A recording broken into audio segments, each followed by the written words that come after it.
Okay, just wanted to go over everything with you. Apparently, you just bought one that's got the common things for this car to have go bad on it, or just normal maintenance things. Like on one, I was wrong, but it's not a problem. The part we get instead is actually a little cheaper, which is good. The work's different. I've got to take more apart to do it, but it is something we can definitely do easily. I've already got the part ordered, so it'll be here for me in the morning. There's two parts to a sensor. There's the sensor itself. There's also what it's got to read. It's got to read this and be able to know the speed it's spinning, and it'll have a little thing with notches in it that it reads to do that. It's very common on Fords for this to rust, causing expansion, which cracks the ring, the very thing the sensor reads. And sure enough, get yours up and this thing's split and just kind of hanging out on there. I even noticed when I was driving around, the light would go off and then come on, because there's times this will fall into the right place, and then it's reading, then it falls back out, and it's not reading again. So yeah, this will come in tomorrow and I'll fix that.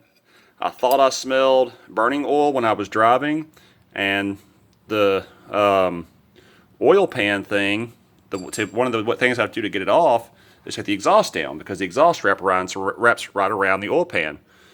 Well, turns out the oil pan leak was a little worse than I thought. Good thing we're getting it fixed, so it won't be a problem after this. But that was what I was smelling, burning oil. There's oil on the exhaust just around the oil pan. So even that's exactly like it's supposed to be. And you've got some little suspension stuff you might want to worry about just over time. No big deal, but it'll make your handling a little better when you do get them taken care of. Like your tie rod end on this side, the rubber of it's busting open, so it's eventually going to lose its grease and it'll tear up. In fact, it feels like there's a little play in it now, not real bad. And yeah, the ball joint also looks kind of worse for wear down here, so we could probably use a new ball joint in the future.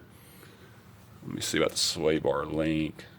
Sway bar link, maybe, yeah, I'd say sway bar link's okay. We can leave it alone. But yeah, you probably need to do a new ball joints and new tie rod ends. Next time you get some money, they're not too bad. Parts should be about $30 each or so, and if you do both sides, like the tie rod and the ball joint for both sides all at the same time, I'm sure I can make that just 150 or 100, because the work shouldn't just be too crazy. It's not pretty similar to what I'm doing now.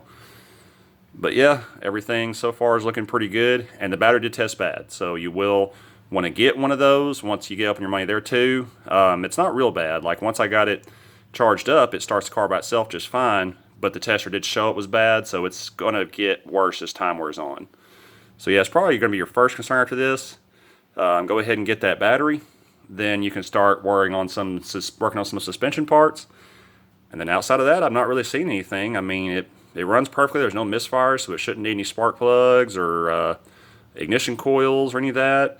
The top doesn't seem to be particularly leaky, so I think your valve cover gaskets are good. So yeah, it's just going to be kind of just basic maintenance.